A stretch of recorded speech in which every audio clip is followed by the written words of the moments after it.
I want you to stand. Let me just read a scripture or two, and then I will go right into the word that I feel like the Lord wants us to have. I want you to understand also that I would not have spoken this message had I not believed that the Lord wanted me to talk about it. I was not going to talk about this word. I don't understand.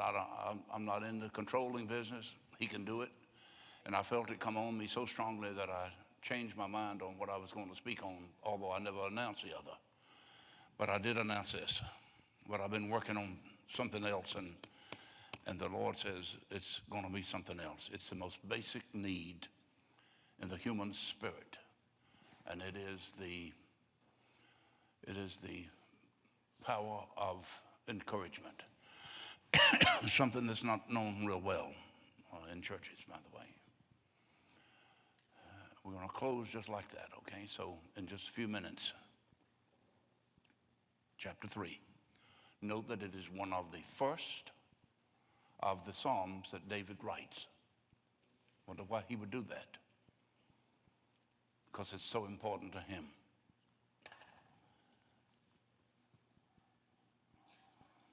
Oh Lord, so many people are against me, he said. So many seek to harm me. I have so many enemies. So many say that God will never help me. Go to another source. But Lord, you are my shield. You are my glory. And you are my only hope. You alone can lift my head that's bowed in shame. Notice his words there. His head is bowed. He can't even look at people. Then watch him put this together now.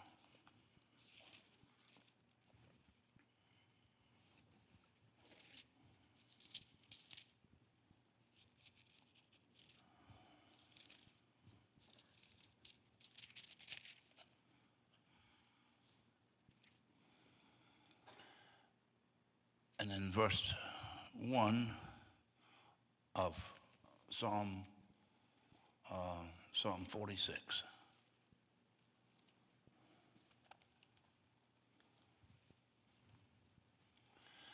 God is our refuge and strength, a tested help in trouble. And so we need not fear even if the world blows up and the mountains crumble into the sea. Let the oceans roar and foam. Let the mountains tremble. There is a river of joy flowing through the city of our God, the sacred home of the God above all gods. God himself is living in that city. Therefore, it stands unmoved despite the turmoil everywhere. He will not delay his help. The nations rant and rave in anger, but when God speaks, the earth melts in submission and kingdoms totter into ruin. And it is those two psalms that culminate. They are almost identical, and they are about each other.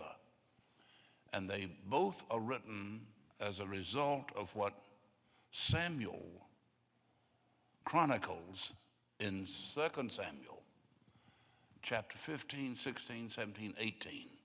I can't get into all that, okay? But there are some things that I'm going to hit just very briefly.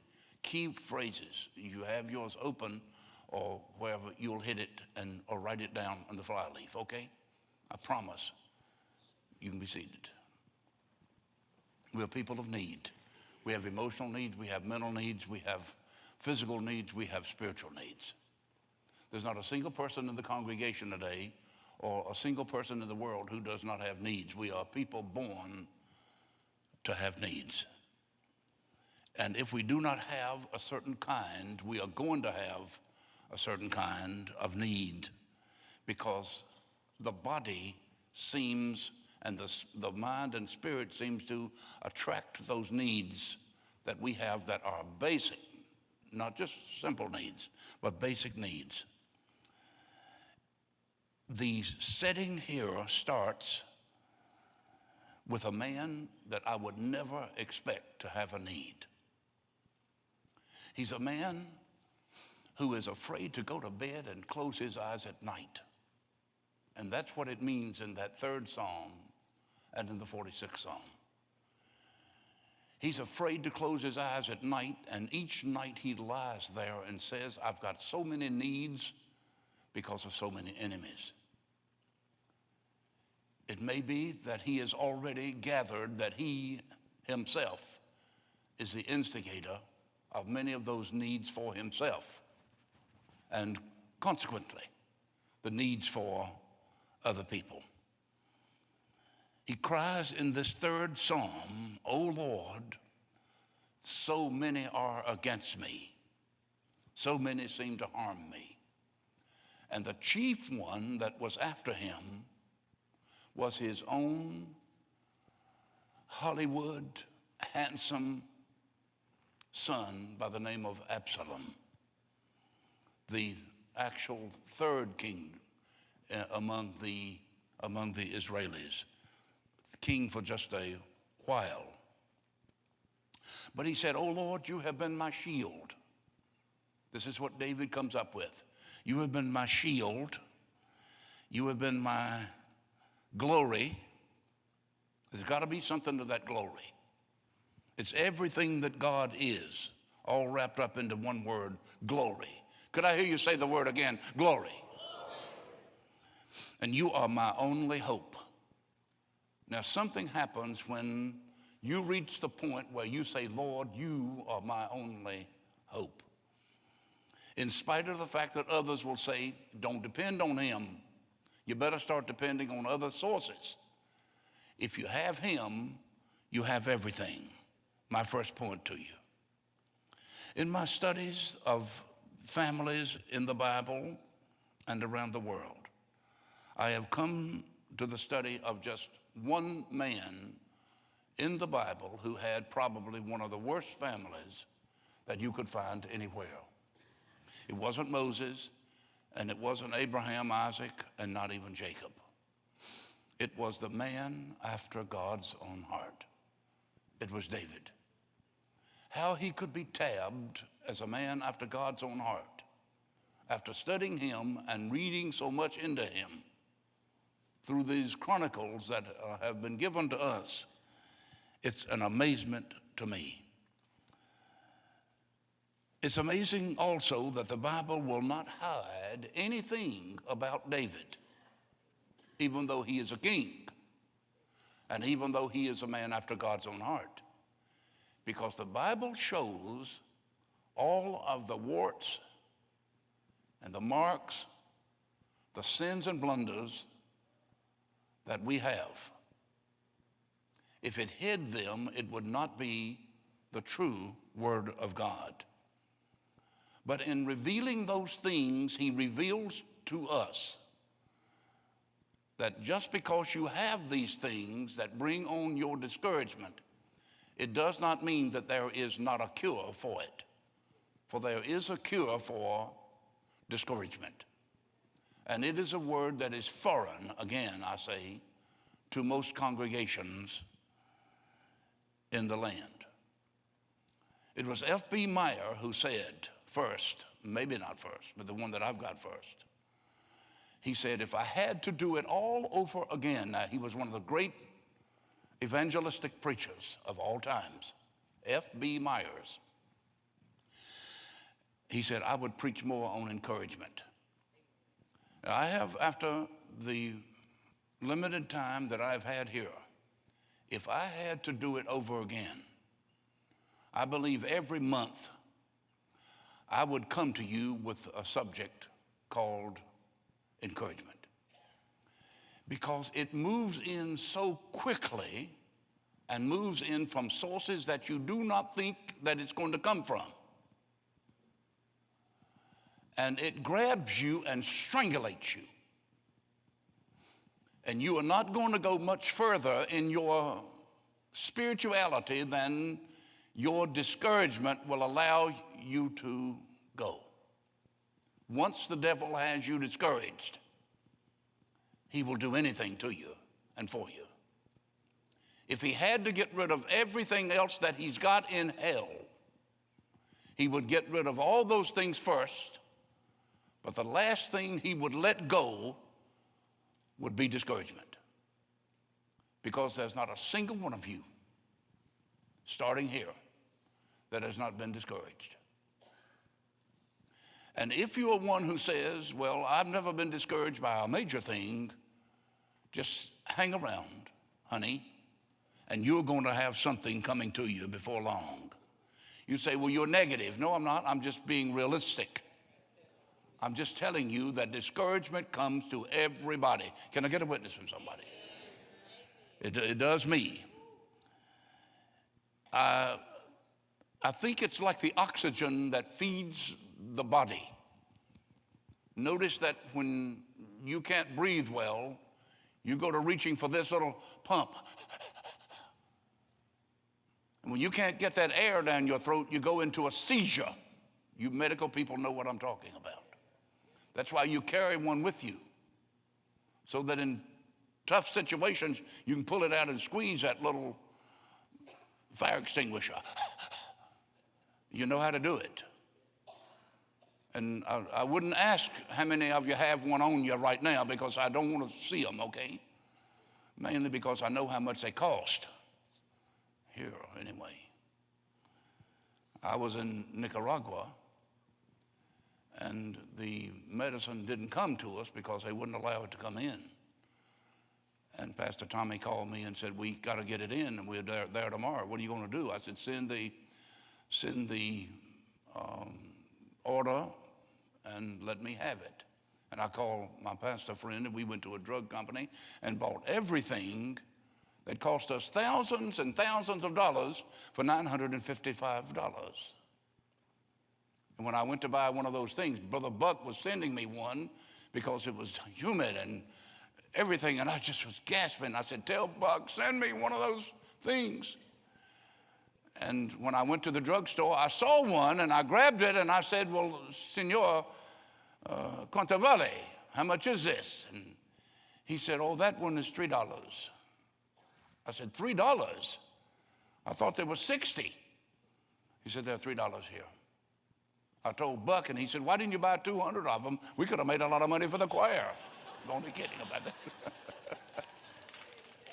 That boy knows how to make it. I knew I'd have a hard time coming across the border at Miami. They'd be swarming in on me going, can I get one, you know. Take a man that can't breathe or a woman that can't breathe in bad weather, and you just say, I feel so bad, so rotten, I can't get along. I just can't go.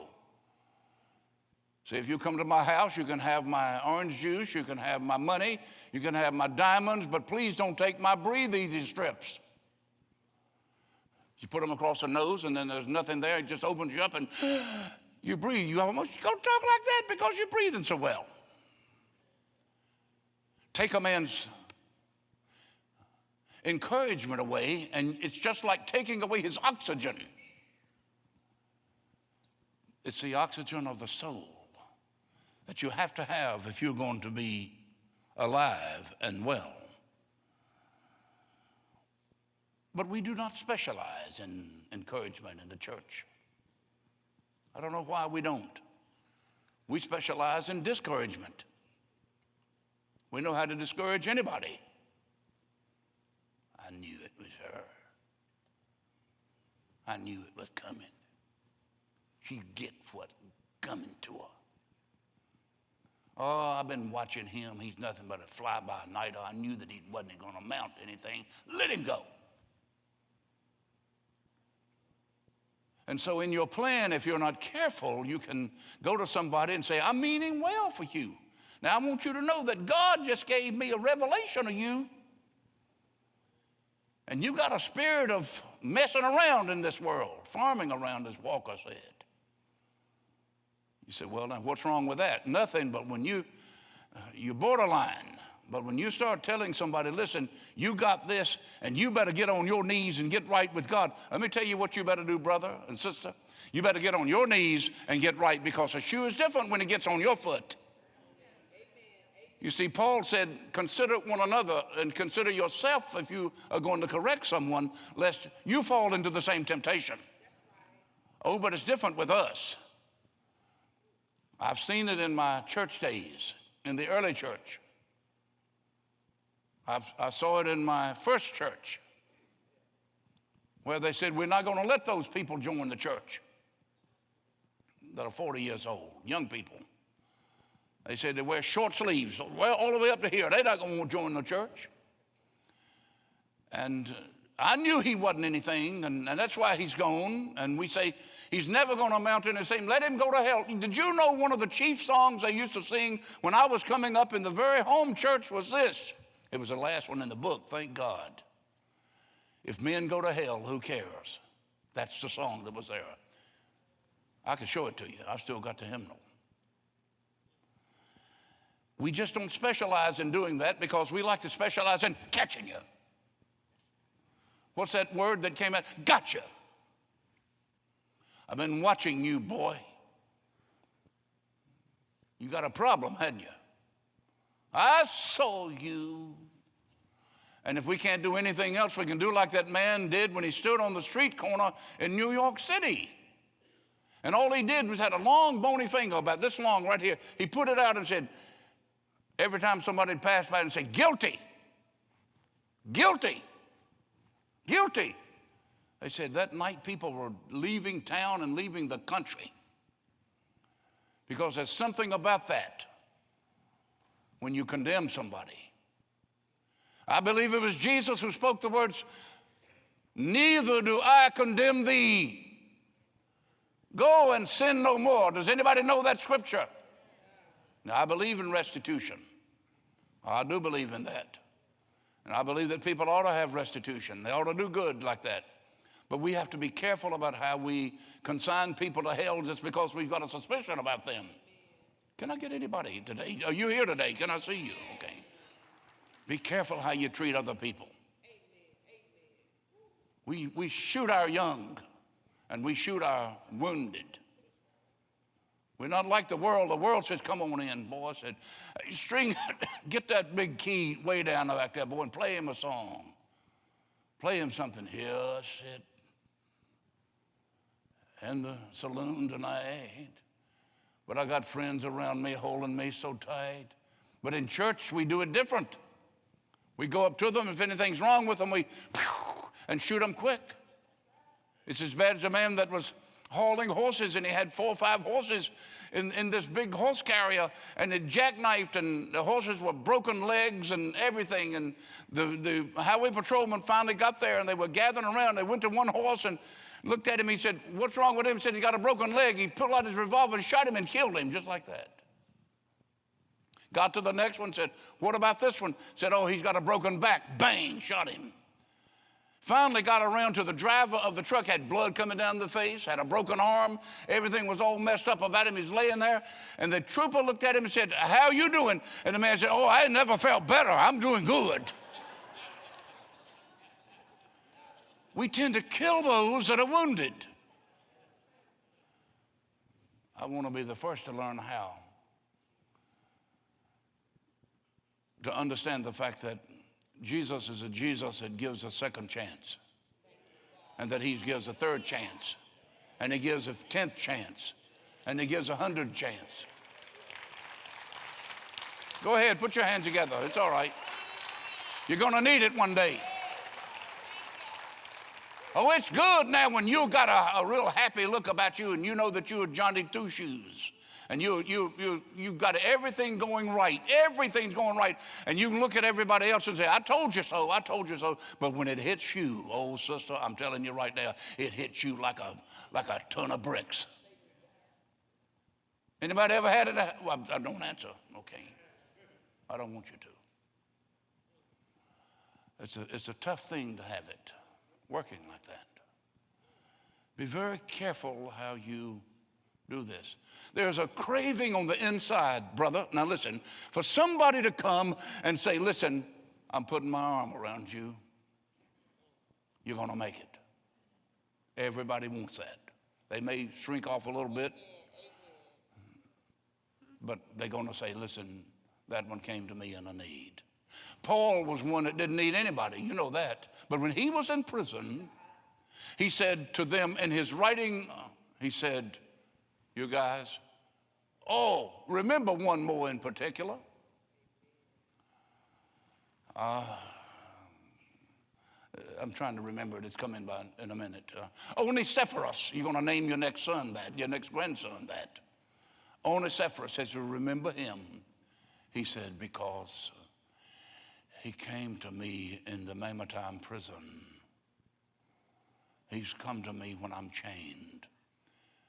And when he left me, he often left me refreshed. Now, I want to ask you this. Notice I'm not preaching. Don, I'm not preaching, am I? All right, I want to ask you. How many of you have talked to somebody when you were down and out and they left you refreshed? When a refreshing came. Was it a good feeling? Did you want them to come back? Yes?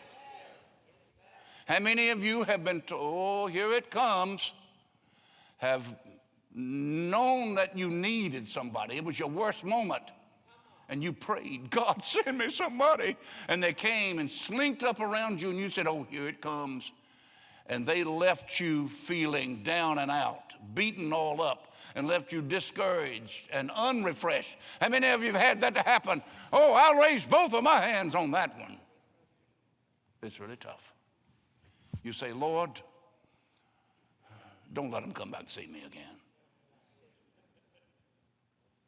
It's like I heard, I believe it was Mike Dudek do the little joke when he said, listen, I'm coming to, they said, we're coming to see.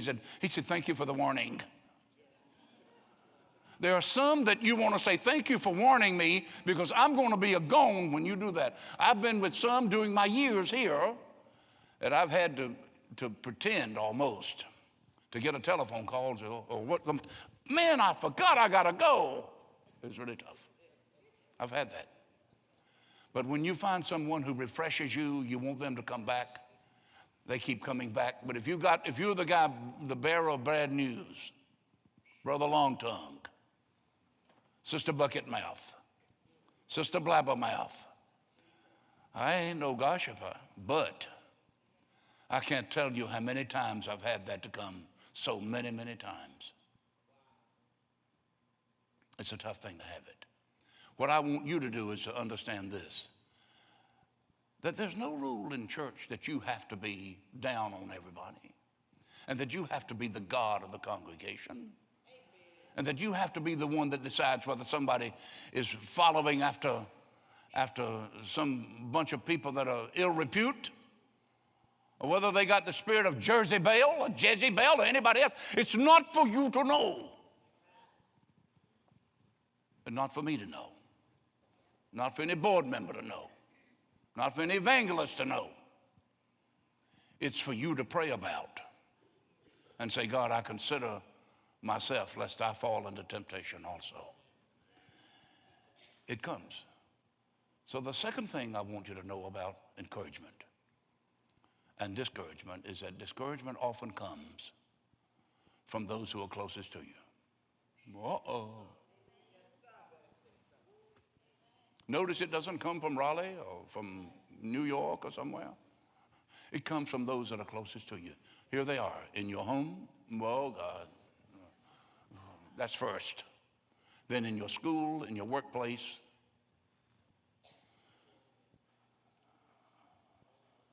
I can't think of anything else right now. But let's take, for instance, the home. Oftentimes, the worst cuts come from the home. Mark Antony held up the shawl, the robe of Julius Caesar. Shakespeare knew how to do it. And he's addressing them, friends, Romans and countrymen, don't open your ears.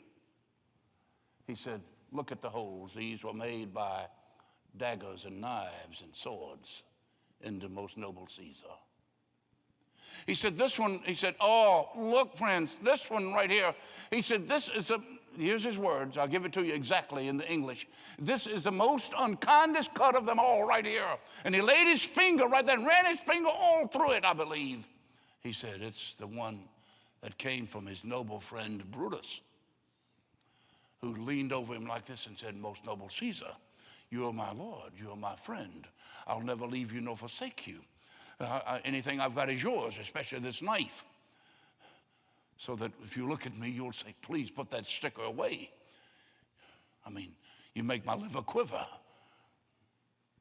This is the most unkindest cut of them all. It's the one that came from my wife.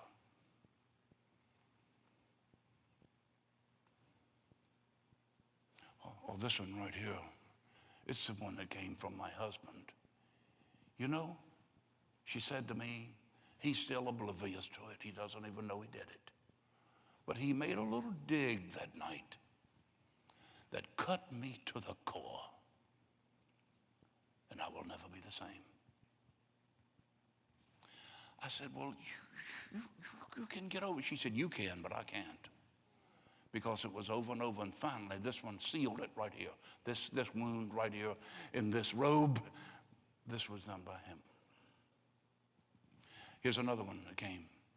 This one was done by my son.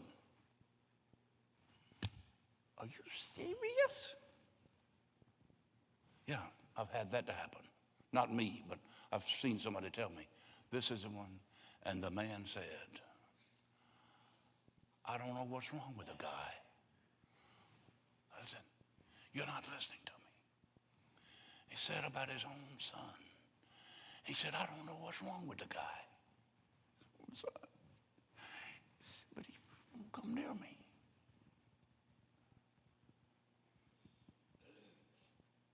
Had another brother to tell me that a brother heard him and he would never have anything else to do with him.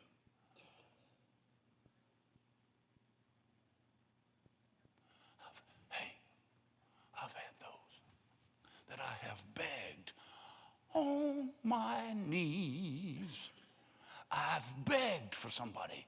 Go see the old man. You say, John, you making it up. I promise I'm not. Go see the old man. He's going to punch out. Okay. And never go. It's tough to think it. I have all these things in my head right here. Do you understand why I'm speaking to you about encouragement? You see, when you carry a grudge or a smudge or a hurt, and you nurse that thing and rehearse that thing, it'll eat you up. Go with encouragement. Blow your breath upon them. Buy them the little strip so they can get them one of those right there. Give them the oxygen of the soul. Only you can do it. They're waiting for you. I had one man to tell me that an employer said to him, when he finally decided to go to the employer, and he went to the employer and said, listen, said, I had to come. He said, I'm here, or something like that, very gentle introduction. And the employer, who was a very wealthy man, not in the city, he said, I've been waiting for you.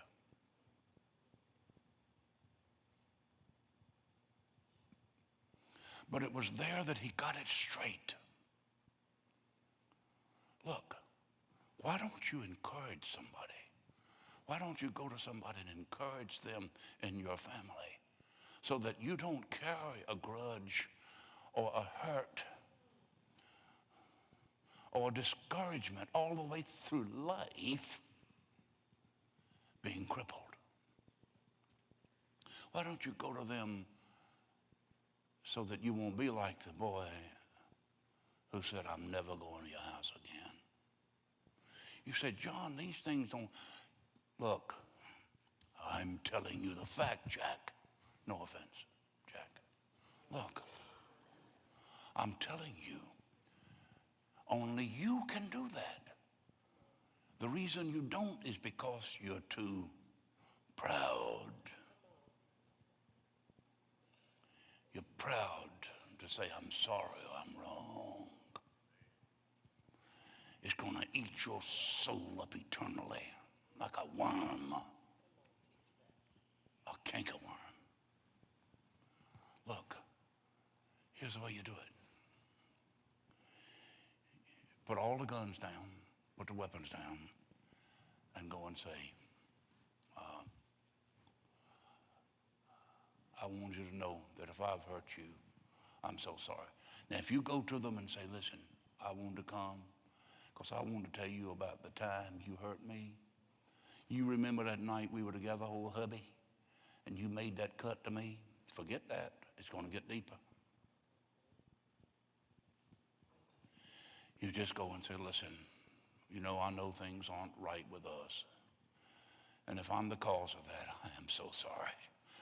I can live life, but I can get along without you. I'll find another, and you'll find another. But I don't want to get along without you. Unless you do. And you can say then, I just don't want to carry this. And you don't have to lie about it. You just say, listen, we're parted now, okay, or whatever. But encourage them. Encourage somebody. And then if they don't say anything to you, you can't say, I'm finished now. Your chance. Here's the card. Roll your dice. Come on. You don't do that. Because if they're not going to do it on their own volition, it's not going to do you any good. Let it go. He's eating your lunch. Let it go, the Canadian said. You got to let it go.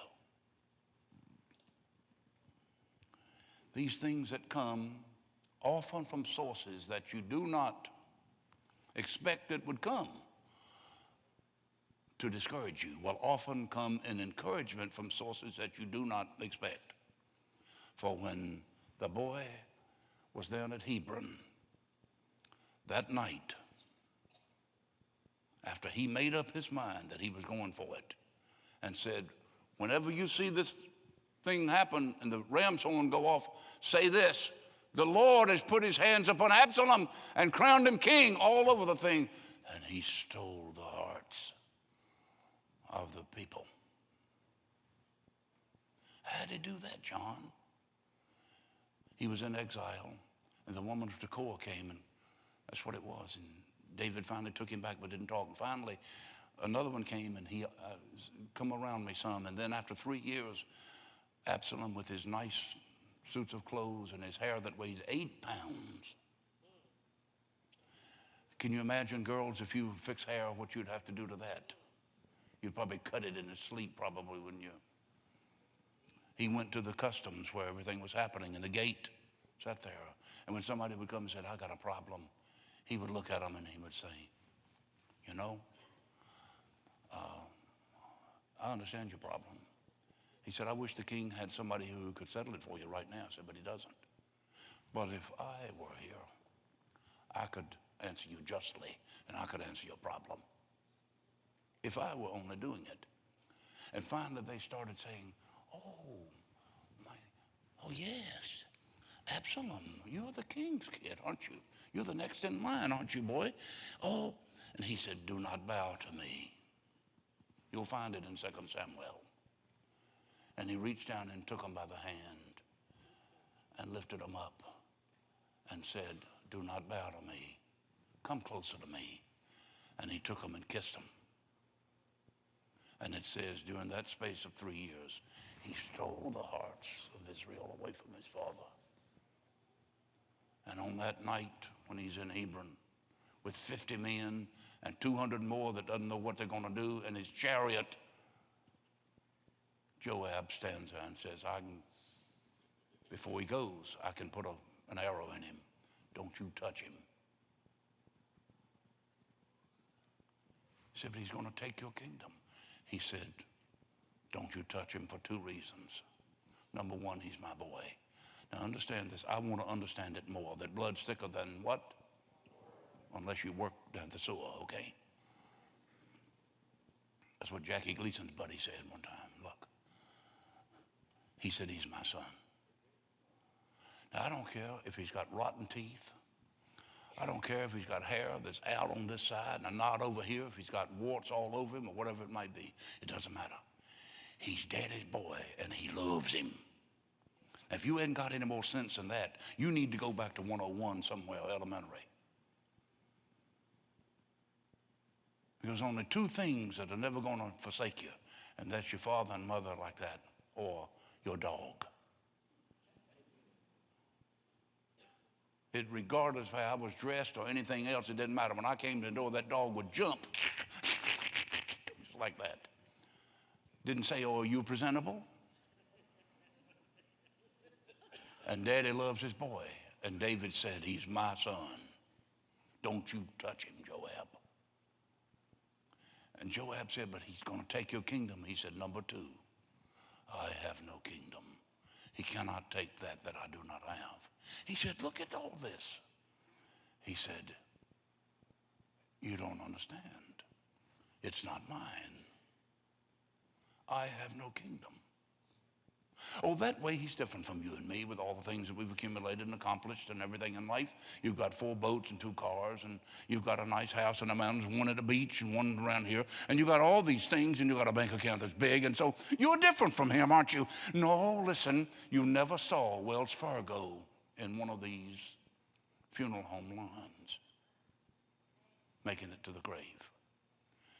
You don't own anything. You and I are going to leave everything. You need to get it ready. And we are not wise if we leave this world and all that we've got to Uncle Sam. You need to go to somebody, and the first thing you need to do is you need to leave $500,000 to the church. Did I say that wrong? I'm sorry. Excuse me. You need to leave $250,000 of it to the church, okay? No, you need to leave it right and let that counselor tell you how to do it. Many people don't do that. And the state takes it. Now, it comes from areas that we didn't suspect. Now, encouragement comes from areas that we do not expect also. Here's what they did on the way out of town. When they tell him that he's taken over that night, they start walking. David's with all of them. He said, we get out right now. We get out so Jerusalem or us, we won't be left alone. Leave 10 concubines of mine up here. That's his thing. Okay. They left 10 to run the palace. They started out of town. And then somebody met them on the way. And they said, King, we have something for you. What? There's somebody that likes me? Nobody likes me. Sir, we have something for you. We brought you something. Oh, thank you, dear one. At the right time and the right place.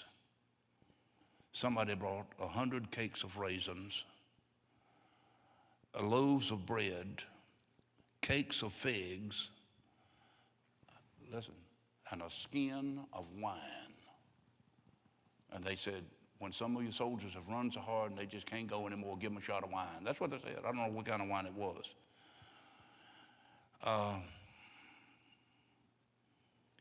It was from a source that you didn't expect. Now, let me just say this. Oftentimes, your encouragement is going to come from somebody you do not expect. I tell you, at various times in my life, encouragement came to me from sources. One out of New York one time, I had no idea it was coming. Another one out of Birmingham, Alabama. It was the worst of times. Whew. A woman came and said, it was in the other church, and she said, I've come to see the pastor. I said, well, show her in. We're not the type that says, you can't come in. You know, if you come, we're going to open the door some way or another, unless we're in a heavy conference or something. And in walked this stately woman, older than I was, relaxed, okay? Fixed up, a beautiful blonde, nice, had it all in order. She came in and she said, I'm Mrs. Hugh Thomas. And she's passed from the scene, and so is her husband. She was the wife of the great Dr. Hugh Thomas from Birmingham, University of Alabama at Birmingham. He was the head of the music department there. For some reason, she'd come to Fort Bragg, and she just saw my picture or my name, and she says, God deals with me like this. And she came over and said, God told me to come and pray for you. She knelt down on the floor, and she anointed my feet. She anointed me. And she left a long, beautiful robe for Faye. I never saw her again. Another one came to me from another place. I had no idea it was coming. Honest. Here it is. God has people out there waiting to touch you and to touch your life. It will come from areas that you do not expect if you will only allow it. Now, this father got things right. And when he got things right before God, things started going right. And that is for you and me to learn that we need to get our act right first, and then others will fall in line, okay? And do not ever spurn anybody because they're down. I had a chance the other day, recently. I got a call from some high-up officials. And they said, we got a certain person that you know on back yonder. I said, and they want to get licensed and ordination and all that. I said, why don't you go and ask other people? Well, we want to ask you. I said, well, let's see. What would I say? And I thought back over my own life, how many times I've been given second chances. I said, give the boy another chance. Why not let him have another chance? Give the girl another chance. It just might be that it might work this time. Who am I to decide? Who am I to be judge over anybody? Give somebody another chance. Believe that they can make that shot on the golf course. Believe that they can hit that free throw. Believe they can kick that field goal. Believe that they can overcome like the ninja warriors. I've watched just little excerpts, and I've seen them, a girl with no big build and a man with nothing strong about him going across there grabbing, and if you're not careful, you'll fall in the water and then you're gone. They make it across and then swing and jump over to the other side and then go and walk on these inner tubes and all these kinds of things and go up everything, and they're going, and then finally they get to a wall that curves just like this right here. I've seen it. I don't know if you've ever seen it, but it is inspiring. They start up at one time and they can't do it. You just can't do it. And then all of a sudden they get back over and started running just like Jones's bull. And they run, they can outrun a beetle, one of those punch bugs. You remember when they had the rabbit? The Volkswagen had a rabbit one time, and they would outrun anything on the road. And the woman or the man would run and go all the way up and jump up and just barely grab the thing. Oh, by the way, one thing that was not missing was sound.